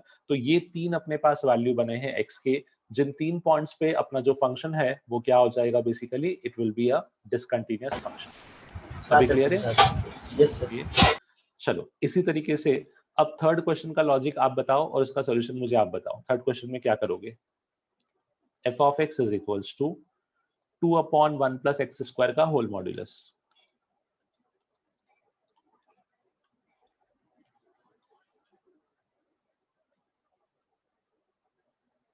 चलो हिंट मैं देता हूं, मुझे ये बताओ अगर आपने इतना पार्ट सॉल्व कर लिया तो फिर आप इजीली कर लोगे। सर -1 1 और 0 पे आएंगे। वेरी गुड, -1 1 और 0, यही 3 पॉइंट होंगे या और भी हो सकते हैं इसके अलावा? सर और करेंगे तो फिर बनेंगे नहीं है, और सब में फिर ठीक है, नहीं इंटीजर्स बनते हो, मतलब पॉइंट के साथ कंपल्सरी है क्या? में आएगा। Very good. ये जो आपने आंसर किया ये खाली ऑब्जर्वेशन से किया या कोई मेथड यूज किया सॉल्व करने के लिए, कोई टेक्निक फॉर्मूला यूज किया? वेरी सर गुड, करेक्ट है। x स्क्वायर था ना, तो वहाँ पे या तो 0 हो सकता है, या तो अगर 1 करेंगे तो 2 होगा। उसके आगे Okay. जा ही नहीं सकता, उसके आगे करेंगे तो नंबर डिनोमिनेटर बढ़ जाएगा, फ्रैक्शन हो जाएगा। Very good, very good, very good, perfect observation है और वही ऑब्जर्वेशन डायरेक्टली मैं एक्सपेक्ट भी कर रहा था कि वो आना चाहिए। Very good. चलो थोड़ा सा यहाँ पे एक मेथड और समझ लो। ऑब्जर्वेशन से करना इज वेरी हेल्पफुल बिकॉज वहाँ पे टाइम सेव होता है एंड कहीं कॉन्सेप्ट क्लियर होता है। तो this method is obviously helpful. जो उन्होंने किया मैं उसको एक्सप्लेन करूंगा, बट पहले मैं रेंज वाले पार्ट से इसको सॉल्व कर देता हूँ। कभी भी आपको जीआईएफ अगर सॉल्व करना हो तो एक सिंपल चीज समझना कि जीआईएफ के अंदर जो फंक्शन लिखा हुआ है हमको देखना है कि ये कौन कौन सा इंटीजर बनेगा, तो आप सीधे इसका रेंज निकाल लो। अब मुझे बताओ क्या आप 2 अपॉन 1 प्लस एक्स स्क्वायर का रेंज निकाल सकते हो? सो इसका बहुत सिंपल टेक्निक है। मुझे बताओ x अगर रियल नंबर है तो एक्स स्क्वायर कहां से कहां तक लाई करेगा? बोलो, एक्स स्क्वायर कहां से कहां तक लाई करेगा हमेशा? 0 से infinity। 0 to infinity. अब इस एक्स स्क्वायर में 1 ऐड करना है तो एडिंग 1 ऑल दी साइड, तो क्या ये ऐसा हो जाएगा 1 is less than equal to 1 plus x square less than infinity. अब मुझे करना है रेसिप्रोकल। मुझे बताओ जब मैं रेसिप्रोकल करता हूं तो इन इक्वेशन के साइन पे क्या इंपैक्ट होता है? साइन चेंज रिवर्स हो जाते हैं। सो ये हो जाएगा 1 greater than equal to 1 upon 1 plus x square. यहाँ पे हो जाएगा आपके पास ग्रेटर देन 1 अपॉन इंफिनिटी, मतलब basically 0।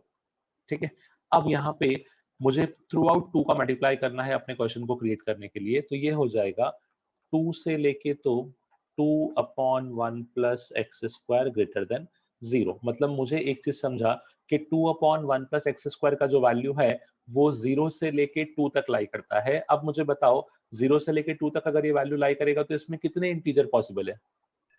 2। That is 1 and 2 because 0 पे इक्वल टू नहीं था।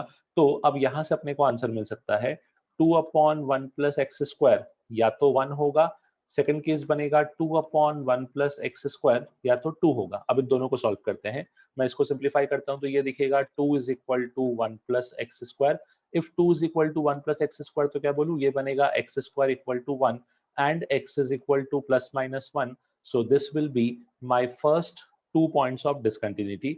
जब सेकंड केस को सॉल्व करोगे तो ये आपको दिखेगा 2 प्लस या 2 is equals to 2 plus twice of x square. Again 2 से 2 कैंसिल, यहाँ पे सॉल्व करने पे आपको मिला x square equal to 0। If x square is equal to 0 तो एक्स इक्वल टू 0 आपके पास आ जाएगा, आपका नेक्स्ट पॉइंट ऑफ डिसकंटिन्यूटी। सो ये आपका प्रॉपर मेथड था, जिससे आपको कंफर्म भी हो गया कि और कोई आंसर पॉसिबल नहीं है। X equal to plus minus 1 and x equal to 0, ये 3 पॉइंट रहेंगे डिसकंटिन्यूटी के। सेकेंडली, इसी का जो ओरल ऑब्जर्वेशन था, जो मेथड था जो इन लोगों ने यूज किया था, वो मेथड भी आपको एक्सप्लेन करता हूँ, वो भी समझना। 1 प्लस एक्स स्क्वायर, मुझे पता है कि 1 प्लस एक्स स्क्वायर का जो भी आंसर रहेगा वो हमेशा 1 या 1 से बड़ा होगा। अब अगर मैं 1 प्लस एक्स स्क्वायर को 1 बना दूं तो ये नेट वैल्यू 2 हो जाएगा, और अगर ये नेट वैल्यू 2 है, इसका सिंपल सा मतलब है कि मेरे पास कहीं ना कहीं ये एक इंटीजर बन गया। तो डेफिनेटली x इक्वल टू 0 मेरा एक सोल्यूशन या एक पॉइंट ऑफ डिसकंटिन्यूटी होना था। नेक्स्ट, अब 0 थोड़ा सा वैल्यू बढ़ाते हैं। 0 से वैल्यू बढ़ाओगे तो 1 तक जा सकते हो। 1 प्लस 1 बिकम्स 2, 2 अपॉन 2 वापस से इंटीजर बन गया, तो x इक्वल टू 1 भी इसका एक सोल्यूशन बन गया। एंड क्योंकि यहाँ पे स्क्वायर है तो 1 के साथ साथ -1 भी होना मैंडेटरी है, बिकॉज 1 का स्क्वायर करो या -1 का वैल्यू सेम मिलेगा। बट अब जब x का वैल्यू आप 1 से ज्यादा आगे बढ़ाओगे, 1 पॉइंट समथिंग या कुछ भी लेके जाओगे, तो अब जो आपका आंसर है वो कभी भी इंटीजर नहीं बन पाएगा, बिकॉज अब ये नंबर 1 से छोटा हो चुका है। इन सबका GIF डायरेक्टली 0 मिलेगा। तो खाली यही 3 पॉइंट ओरली पॉसिबल थे चेक करने के लिए, जहां पे आपको फंक्शन में डिसकंटिन्यूटी मिलती। ठीक है, सो ओरल मेथड Yes, और sir. जो प्रॉपर मैथमेटिकल मेथड था, दोनों समझे? Yes sir. जी sir. Yes sir. Hello sir. Yes yes बेटा। सर अगर क्वेश्चन में कुछ मेंशन नहीं किया तो हम लोग को बाय डिफॉल्ट एक्स को जो रियल नंबर कंसिडर करना है। हाँ बेटा, अगर क्वेश्चन में मेंशन नहीं किया है तो आप वो रेंज लोगे या वो डोमेन लोगे जो स्टैंडर्ड है। फॉर एग्जांपल, जैसे अगर साइन रहा तो आपको पता है कि साइन का डोमेन या साइन इनवर्स का डोमेन स्टैंडर्ड -1 से 1 है, तो स्टैंडर्ड डोमेन लोगे। जैसे इन दिस केस यहाँ पे एक्स पे कोई बाउंडेशन नहीं है, एक्स कुछ भी हो सकता है, तो उसका स्टैंडर्ड डोमेन रियल नंबर होगा। तो मैंने वहां से लेके स्टार्ट किया क्वेश्चन को। Okay sir. ओके, चलो, सो ये तो अपना बात हुआ कि GIF फंक्शन का डिसकंटिन्यूटी हम लोग कैसे चेक करते हैं। विवेक, कौन से मॉडुलस में बोल रहे हो बेटा? मॉडुलस में कंडीशन थोड़ा सा अलग होती है, बिकॉज मॉडुलस में कंटिन्यूटी पे फर्क नहीं पड़ता, मॉडुलस पे फर्क पड़ता है डिफरेंशिएबिलिटी पे। तो मॉडुलस का केस डिस्कस हम लोग वहां पे करेंगे जब हम सेकंड पार्ट पढ़ेंगे, क्योंकि कंटिन्यूस पे मॉड का उतना इंपैक्ट होता नहीं है। मॉड कभी भी कंटिन्यूटी को अफेक्ट नहीं करता, बट कंटिन्यूटी डिफरेंशिएबिलिटी को डेफिनेटली अफेक्ट करता है। तो वहां पे मॉड का केस डिस्कस होगा। यहाँ पे मॉड का इतना इंपॉर्टेंस नहीं है बेटा। यहाँ पे GIF का केस इंपॉर्टेंट था, क्योंकि GIF फंक्शन को डिसकंटिन्यूस बना देता है। नाउ, कंटिन्यूटी का ही एक छोटा सा लास्ट कॉन्सेप्ट और है, उसको भी क्लोज करते हैं। So it says continuity of function continuity of functions involving limit n tends to infinity a to the power n।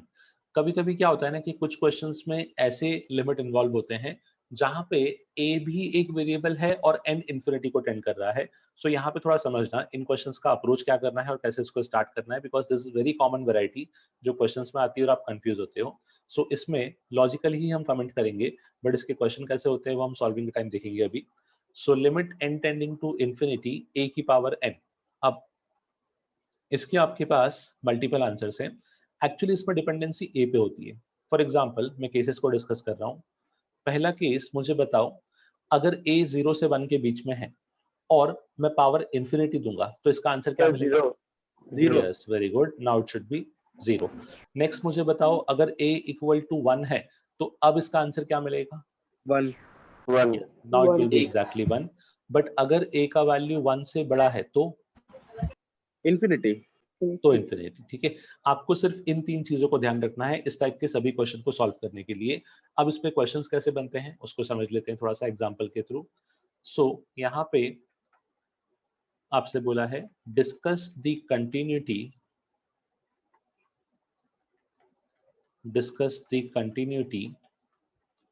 Of f of x is equals to limit n tending to infinity x to the power 2n minus 1 the whole upon x to the power 2n plus 1। अब confuse नहीं होना, ये continuity का question नहीं है, continuity F of x की check करनी है, बट एफ ऑफ एक्स कब आएगा, जब आप इतने पार्ट को सॉल्व कर पाओगे, ठीक है। सो अब मुझे बताओ कि इस क्वेश्चन में कंटिन्यूटी चेक कैसे करोगे, बिकॉज कंटिन्यूटी चेक करने का मतलब उसने ये नहीं बोला आपसे कि एक पॉइंट पे चेक करना है, आपको सभी रियल नंबर्स के लिए कंटिन्यूटी चेक करना है। So just give me a idea कि इस फंक्शन को स्टार्ट कैसे करोगे, या इस क्वेश्चन को स्टार्ट कैसे करोगे। लॉपिटल यूज करके। लॉपिटल बेटा डायरेक्टली यूज नहीं कर पाओगे। द रीजन इसके लॉपिटल अगर आप यूज करोगे तो आप सिर्फ फंक्शन को लिमिट सॉल्व कर रहे हो, बट मुझे तो कंटिन्यूटी पे कमेंट करना है। अभी भी आप एक चीज समझ नहीं पा रहे हो सभी लोग। यहाँ पे कैसा है ना कि पहले आपको इस चीज को सॉल्व करके फंक्शन बताना है, फिर उस फंक्शन की कंटिन्यूटी पे डिस्कस करना है। हाँ बेटा। सर इसको x⁻² से डिवाइड कर देंगे दोनों ऊपर और नीचे। ओके। तो सर उससे पहले कैंसिल हो LHL जाएगा। फिर RSL। नहीं, दोनों पे कमेंट करता हूँ, समझना। जैसा आपने बोला कि x की पावर 2n से डिवाइड कर दोगे, चलो मैंने डिवाइड कर दिया, बट डिवाइड करने के बाद क्या करोगे ये बताओ। सर उसके बाद एक तो 1/x ऐसा कुछ वैल्यू आएगा ना जो प्लस और माइनस है। हाँ सर x की पावर 2n कॉमन है तो उसकी रेंज पे कमेंट करेंगे। Hello sir. ओके। नहीं, यहाँ पे एक चीज ये समझो कि आप सब लोग एक चीज मिस कर रहे हो। आप सभी लोगों को ये नहीं पता कि x क्या है। कभी भी आप किसी क्वेश्चन में कंटिन्यूटी चेक करते हो तो x की कुछ वैल्यू को अबाउट चेक करते हो ना बेटा। यहाँ पे देयर आर 2 वेरिएबल्स, आप उसको मिक्सअप कर रहे हो, तो इसलिए मैंने बोला कि ये पार्ट थोड़ा सा इंपॉर्टेंट होता है। एक पार्ट को पूरा मैं डिस्कस करता हूँ आपको समझाने के लिए प्रॉपर्ली, क्योंकि आप सब लोग क्या कर रहे हो ना कि x को इग्नोर कर रहे हो। एक्चुअली x ही अपना मेन वेरिएबल है, n तो अपने पास इंफिनिटी है, तो यहाँ पे डिपेंडेंसी जो है वो कहीं ना कहीं x पे आने वाला है। अब x अपने पास क्या क्या वैल्यू लेगा उसके हिसाब से अपना फंक्शन चेंज होगा बेसिकली, एंड उसके अकॉर्डिंग मुझे मल्टीपल वैल्यूज मिलेंगे। सो यहाँ पे थोड़ा सी क्वेश्चन को स्टेप बाय स्टेप समझना।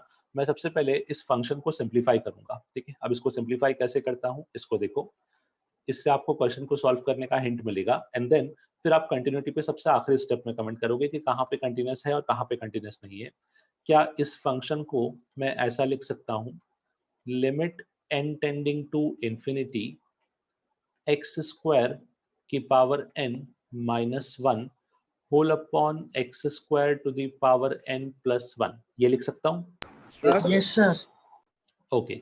नाउ अब मैं इसी क्वेश्चन को या इस फंक्शन को थोड़ा सा और सिंप्लीफाई करता हूँ, ये देखना कैसे। यहाँ पे अब मैं लिखूंगा इसको f of x is equals to limit n tending to infinity 1 minus 1 upon x² की power n whole upon 1 plus 1 upon x² की पावर n, जो सिद्धेश ने बोला था। एक्चुअली मैंने दोनों वेज लिखे हुए हैं, फर्स्ट वे भी और सेकंड वे भी। ये क्यों लिखा है इसका रीजन समझना। अब मैं यहाँ पे इस वैल्यू से या इन दोनों फंक्शन से f of x को डिफाइन करने जा रहा हूँ, समझना। f of x के मैं 3 केस बना रहा हूँ। पहला केस जब आपका x² 0 से 1 में है, ठीक है। अब मुझे बताओ अगर x² 0 से 1 में है तो x² की पावर इंफिनिटी का वैल्यू क्या होगा? 0 होगा, जो हमने अभी केस डिस्कस किया, ठीक है। अब प्रॉब्लम क्या है ना कि उस केस के लिए आप फंक्शन का ये वाला पार्ट यूज करोगे, क्योंकि दोनों सेम फंक्शन लिखे हुए, दोनों में कोई डिफरेंस नहीं है। बट क्योंकि मुझे पता है कि x² की पावर n फर्स्ट केस के लिए 0 बनने वाला है, अगर मैं यहाँ पे यूज करता हूँ तो ये कुछ अजीब सा बनेगा इंफिनिटी, बट उस केस के लिए मैं फर्स्ट फंक्शन यूज करूंगा। जब हम x² को 0 से 1 ले रहे हैं और n इंफिनिटी है तो यहाँ बनेगा 0, यहाँ बनेगा 0। मुझे फंक्शन का वैल्यू कितना मिलेगा बताओ? -1। नाउ नेक्स्ट केस आता है कि जब x² एग्जैक्टली 1 बन जाए। अब अगर x² 1 होगा तो उस केस में मुझे बताओ कि x² की पावर इंफिनिटी कितना होगा? 1 होगा। कोई भी फंक्शन यूज कर सकते हो, फर्क नहीं पड़ेगा। मुझे बताओ फाइनल आंसर कितना आएगा? 0। वेरी गुड, यहाँ पे आ गया फाइनल आंसर अपने पास 0। लास्ट केस इज के x² 1 से बड़ा हो जाए। अब अगर x² 1 से बड़ा है तो x² की पावर इंफिनिटी क्या होगा? इंफिनिटी। तो अब मैं इसको यूज नहीं करूंगा, अब मैं सेकंड फंक्शन को यूज करूंगा, क्योंकि अब मेरे को पता है कि यहाँ पे इंफिनिटी बनने वाला है, तो ये पार्ट भी 0 होगा, ये पार्ट भी 0 होगा। फाइनली आंसर कितना आएगा? 1। तो मैंने इस केस को x² के बेसिस पे सिंप्लीफाई कैसे किया ये समझा, क्योंकि ये स्टेप सबसे ज्यादा इंपॉर्टेंट था। आप लोग x को मिस कर रहे सर एक बार बताओ ना कैसे किया। ओके। देखो मैंने यहाँ पे क्या किया ना, जो मैंने कंडीशन यहाँ पे आपको ऊपर एक्सप्लेन किया था ए को लेके कि कभी भी अगर किसी क्वेश्चन में ए की पावर एन होगा तो आपको ये 3 केस डिस्कस करने हैं, मैंने उसी केस को यहाँ पे डिस्कस किया। देखना कैसे, यहाँ पे मैंने देखा कि ए की जगह पे एक्स स्क्वायर था, तो एक्स स्क्वायर की पावर एन। अब जब ए 0 से 1 में आता है तो आपको इसका वैल्यू मिलता है 0, तो इन दोनों का वैल्यू 0 हो गया, -1 अपॉन +1 बिकम्स -1। ये फर्स्ट केस आ गया। जब a का वैल्यू 1 होता है तो ऑब्वियसली a का वैल्यू 1 है, तो ये 1 हो गया, 1 - 1 इज 0, 1 + 1 इज 2, 0 अपॉन 2 बिकम 0, तो सेकंड केस का आंसर हो गया 0। थर्ड इज जब x स्क्वायर 1 से बड़ा हो, जब a 1 से बड़ा हो तो पावर इन्फिनिटी दोगे तो आंसर भी 1 से बड़ा आएगा, तो अब ये फंक्शन मेरे कोई काम का नहीं रहा, मैं इस फंक्शन को यूज कर लूंगा 1 अपॉन इन्फिनिटी। तो 1 अपॉन इन्फिनिटी बेसिकली 0 होता है, तो 1 - 0 अपॉन 1 + 0, फाइनली आपको आंसर मिलेगा that should be equal to 1। तो यहाँ से हमने f ऑफ x को सिंप्लीफाई किया, बट अभी भी f ऑफ x पूरा सिंप्लीफाई नहीं हुआ है। अब समझना, मैं f ऑफ x को फाइनल सिंप्लीफिकेशन करके क्या फॉर्म में आंसर लिख रहा हूँ। So it should be something like this. सबसे पहले पार्ट आएगा माइनस इन्फिनिटी, और मुझे ऐसा लिखना चाहिए, not minus infinity, x less than -1, इसके लिए आपका वैल्यू होगा 1। नेक्स्ट मेरे पास -1 से 0, इसके लिए आपके पास जो आंसर होगा that will be equal to, अच्छा -1 से 0 के पहले एक केस और आएगा which is -1, x equal to -1, इस पे आंसर रहेगा 0। नेक्स्ट मेरे पास रहेगा -1 से लेके +1, यहाँ पे आंसर रहेगा -1। नेक्स्ट मेरे पास x इज इक्वल टू 1, इस पे आंसर रहेगा 0, and the last condition x greater than 1, यहाँ पे आंसर रहेगा 1। ठीक है, अब जो मैंने ये केस लिखा है, मुझे इसको जस्टिफाई करो कि ये मैंने कैसे लिखा है। ये जो पेज दिख रहा है इससे इजी जस्टिफाई कर सकते हो, बताओ। सर x अगर -1 से छोटा है मतलब वो हाँ। नेगेटिव में जा रहा है, और स्क्वायर करेंगे तो फिर से पॉजिटिव हो जाएगा। वेरी और गुड, हमने ऊपर वैल्यू निकाल लिया x स्क्वायर ग्रेटर देन 1 की, 1 आ गया। Correct correct correct, almost perfect explanation. देखो कैसा है ना अपने पास कि यहाँ पे जो हमने कंडीशन निकाले थे वो एक्स स्क्वायर के कंडीशन थे। अब इस एक्स स्क्वायर से हम लोग एक्स पे कमेंट कर रहे हैं, तो कैसे कमेंट कर रहे हैं वो समझना। एक्स स्क्वायर इक्वल टू 1 है, अगर एक्स स्क्वायर इक्वल टू 1 है तो क्या मैं बोलूँ एक्स इक्वल टू ±1 होगा। हाँ सर, तो दोनों पे वैल्यू।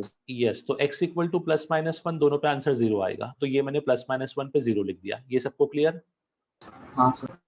नाउ नेक्स्ट मुझे बताओ, अगर एक्स स्क्वायर 1 से बड़ा है तो इसके दो मतलब हो सकते हैं। पहला कि या तो x 1 से बड़ा हो, जिसको मैंने इस केस से जस्टिफाई किया, और दूसरा जब x -1 से छोटा हो, क्योंकि जब x -1 से छोटा होगा तब भी आपका एक्स स्क्वायर क्या हो जाएगा, 1 से बड़ा आएगा।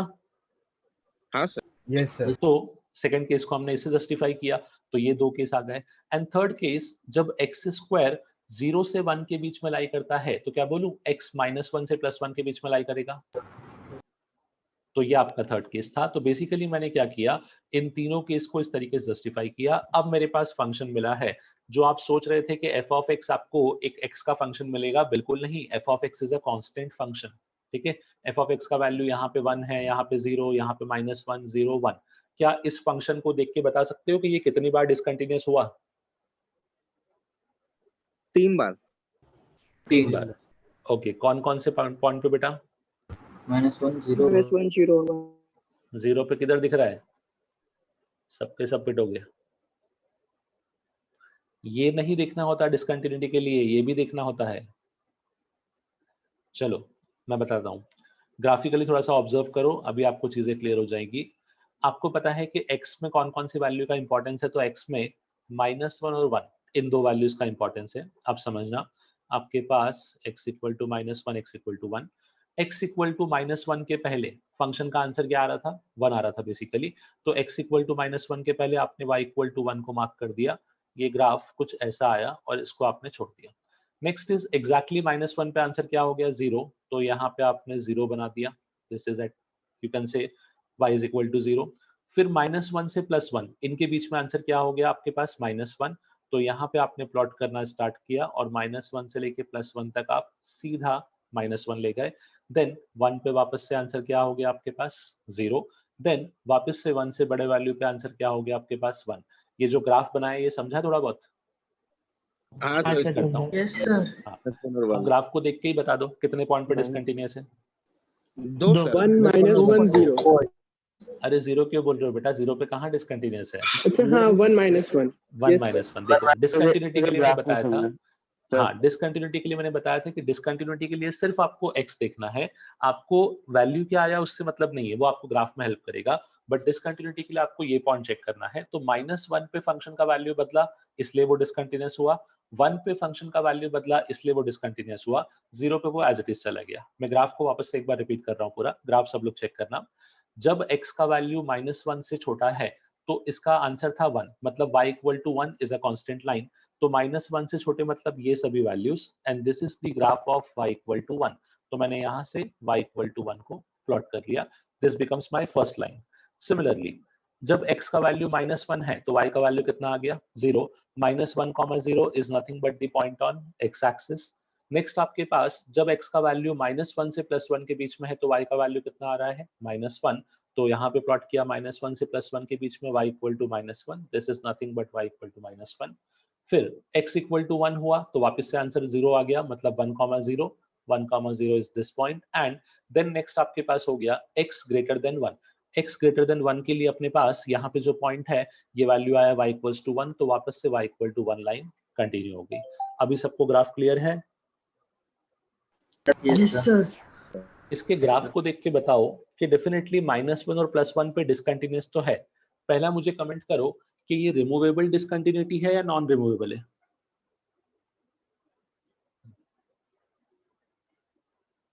रिमूवेबल है रिमूवेबल है दोनों पॉइंट्स पे। यस सर ओके बेटा मुझे याद दिलाओ कि रिमूवेबल चेक कैसे करते थे।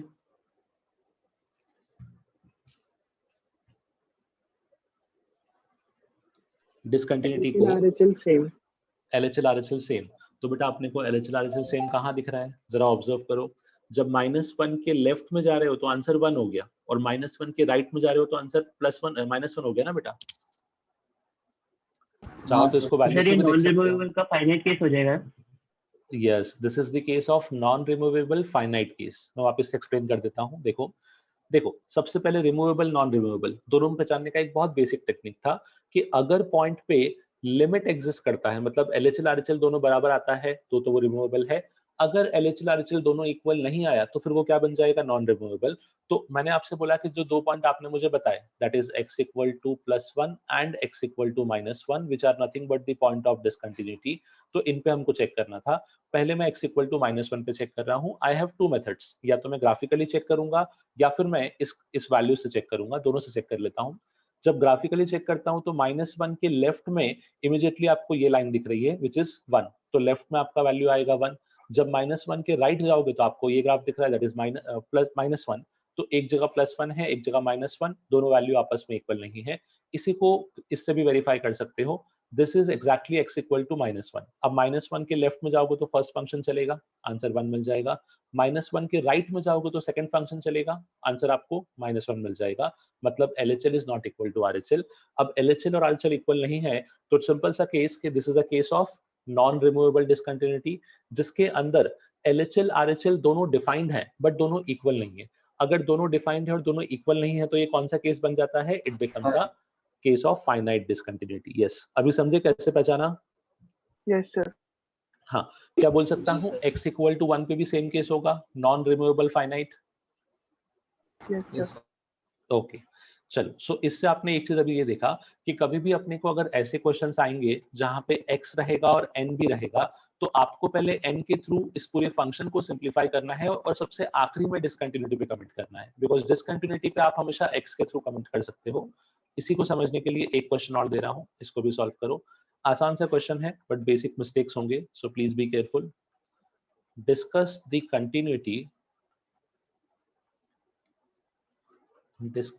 Continuity of f of x is equals to limit n tending to infinity cos of 2n whole to the power cos to the power 2n x.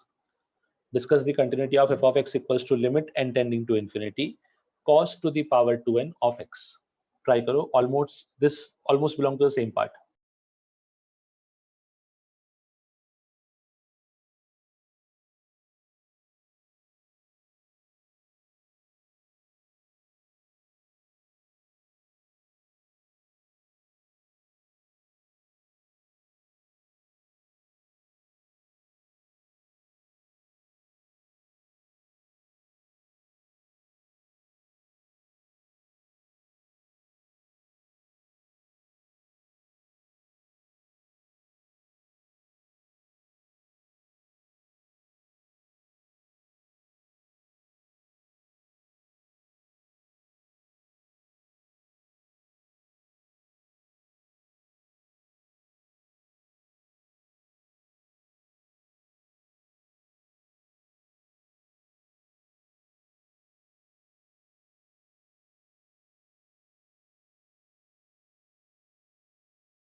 Okay चलो इसको भी डिस्कस कर लेते हैं। ऑलमोस्ट सेम टाइप का question है, सो समझना यहाँ पे भी। इस केस में अपने पास जब इसको ऑब्जर्व करोगे तो इसी फंक्शन को जैसे हमने लास्ट टाइम लिखा था वैसे इसको भी मैं लिख दूंगा। f of x is equals to limit n tending to infinity cos square x whole to the power n, ऐसा लिख सकते हैं। Yes sir. हाँ सर। ठीक है, अब यहाँ पे अपने पास केस आएंगे, वो केसेस को थोड़ा समझना। फर्स्ट केस में लिख रहा हूं जब cos स्क्वायर x आपके पास 0 से लेके 1 तक लाई करता है। अगर cos स्क्वायर x 0 से लेके 1 के बीच में लाई करेगा तो मुझे बताओ इस लिमिट का वैल्यू कितना आएगा? पावर इंफिनिटी है, जीरो, तब इसका वैल्यू 0 हो जाएगा। नेक्स्ट केस अपने पास cos square x equal to 1 हो गया। अगर cos square x equal to 1 है तब क्या होगा? 1। एंड यहाँ पे थर्ड केस लाई नहीं करेगा। क्यों? क्योंकि थर्ड केस क्या होता था कि cos स्क्वायर x 1 से बड़ा। क्या cos स्क्वायर x 1 से बड़ा हो सकता है? नहीं। आप ऑब्जर्व करो, मैं हमेशा एक ही बेसिक कंडीशन को यूज कर रहा हूँ विच इज दिस वन। हमेशा इस चीज को ही आपको यूज करना है ऐसे सभी क्वेश्चन को सॉल्व करने के लिए। तो जो भी फंक्शन था पहले मैंने उसको 0 से 1 बनाया, फिर इक्वल टू 1 बनाया। Third condition was suppose to be के 1 से बड़ा, बट क्योंकि दिस इज अ कॉस तो ये 1 से बड़ा हो ही नहीं सकता, इसलिए अपने पास यहाँ पे क्या हो गया, हमने दो कंडीशन पे क्वेश्चन को रोक दिया।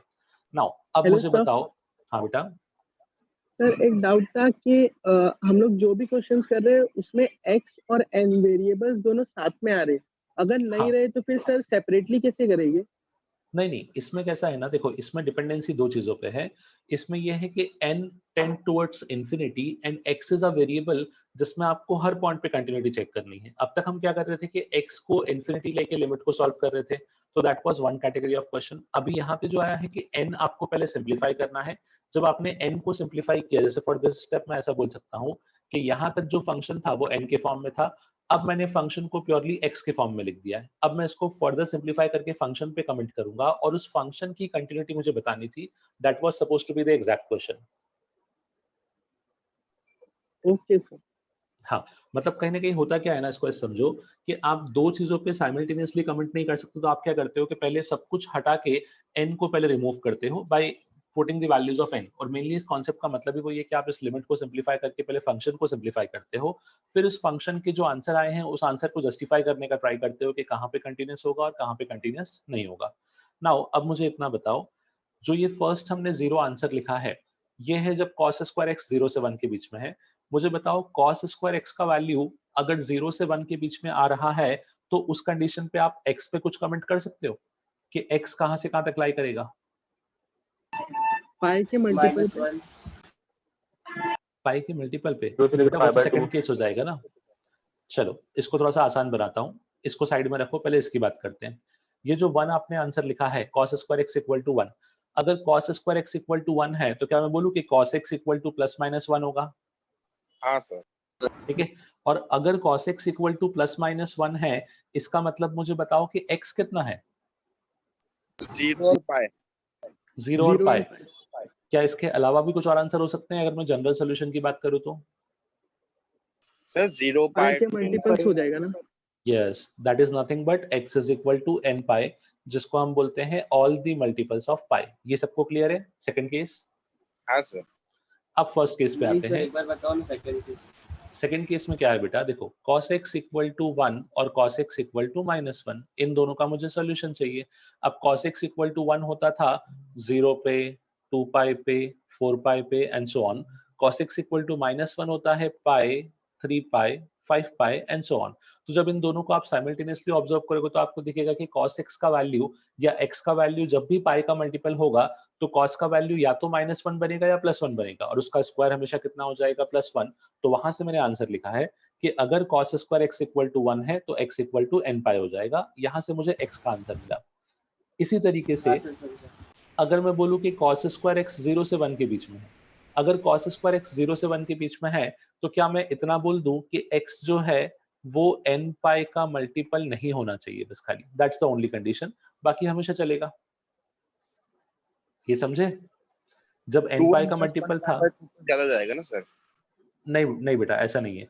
0 से 1 के बीच का सभी नंबर। अब 0 कब आता है? 0 आता है π/2 पे, फिर आपके पास π/2 से बड़ा नंबर भी आएगा, π/2 से छोटा नंबर भी आएगा, बट इसमें कभी भी n पाई के मल्टीपल्स नहीं आ पाएंगे, बाकी सारे नंबर्स आ जाएंगे। आप कोई भी नंबर है, कोई भी एंगल ले सकते हो, क्योंकि cos square x from 0 to 1 का मतलब हुआ कि cos x मेरे पास है -1 to 1। क्या ऐसा बोल सकता हूँ इस इक्वेशन का, या इस इन इक्वेशन का मतलब हुआ कि cos x -1 to 1 है, एंड एक्चुअली में this is nothing but the range of cos x, खाली -1 + 1 इंक्लूड नहीं हुए। तो मेरे पास cos का वैल्यू आप हर एक एंगल ले सकते हो except the multiple of pi, because pi के मल्टीपल पे वो आपको +1 और -1 के आंसर दे देंगे जो अलाउड नहीं थे। तो यहाँ पे इस क्वेश्चन में यही चीज खास बात थी बस खाली, कि जो हमने दो पार्ट में ब्रेक किया है, ट्रिग्नोमेट्री की हेल्प से इसको हमको सिंप्लीफाई करना था। तो सेकंड फंक्शन को आपने काफी इजीली सिंप्लीफाई किया कि cos square x equal to 1 का मतलब होता है cos x इक्वल टू +-1। अगर cos x इक्वल टू +-1 है तो x n पाई होगा, बट अगर cos स्क्वायर x 0 से 1 के बीच का कोई भी नंबर आता है तो आपको एंगल के सभी वैल्यूज चलेंगे, सिर्फ पाई के मल्टीपल नहीं आने चाहिए, बिकॉज जब पाई के मल्टीपल आएंगे तो ये एग्जैक्टली 1 बन जाएगा, विच इज नॉट अलाउड। अभी समझे सिंप्लीफिकेशन? Okay sir. हाँ, अब यहाँ पे थोड़ा सा ग्राफ को ऑब्जर्व करना कि इस केस में हम ग्राफ को कैसे ऑब्जर्व करेंगे, और आपको कंटिन्यूटी भी दिखेगी कि डिसकंटिन्यूटी और कंटिन्यूटी कैसे है। सो यहाँ पे दो वैल्यूज का इंपॉर्टेंस है, एक पाई के मल्टीपल्स और एक वो वैल्यू जो पाई के मल्टीपल नहीं है। तो मैं पाई के मल्टीपल्स को प्लॉट करता हूँ, पाई, 2 पाई, 3 पाई। नेक्स्ट आपके पास यहाँ पे हो जाएगा 0 एंड सो ऑन। इस case this case would be -pi, -2 pi, -3 pi and so on. अब मुझे बताओ, जब आपके पास पाई का मल्टीपल नहीं है, उन सब केस में आंसर 0 है, दैट सिंपली मींस कि ये एक स्ट्रेट लाइन चलेगा, बट मुझे सिर्फ इन पाई के मल्टीपल्स को एक्सक्लूड करना है, बिकॉज ये सब आपके पास इंक्लूडेड नहीं है, क्योंकि इन मल्टीपल्स पे आंसर कुछ और है। तो इसका जो ग्राफ बनेगा that would coincide with x axis, यहाँ पे एक्स एक्सिस से कोइंसाइड करेगा और ऐसा कुछ बनेगा।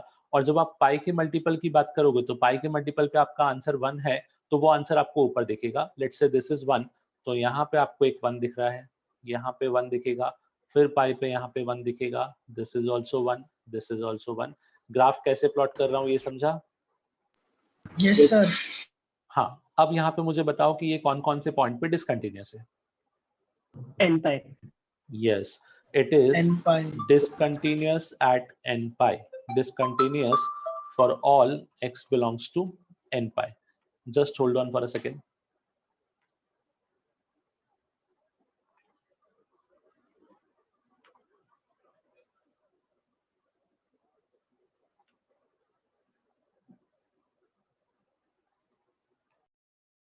Yes, this is discontinuous for all x belongs to n pi basically. अब यहाँ पे अपने पास क्या हो गया, ये तो आ गया डिसकंटिन्यूटी का अपने पास पॉइंट्स। अब मुझे सोच के बता दो कि रिमूवेबल डिसकंटिन्यूटी है, नॉन रिमूवेबल? सर रिमूवेबल का आइसोलेटेड वाला पार्ट है।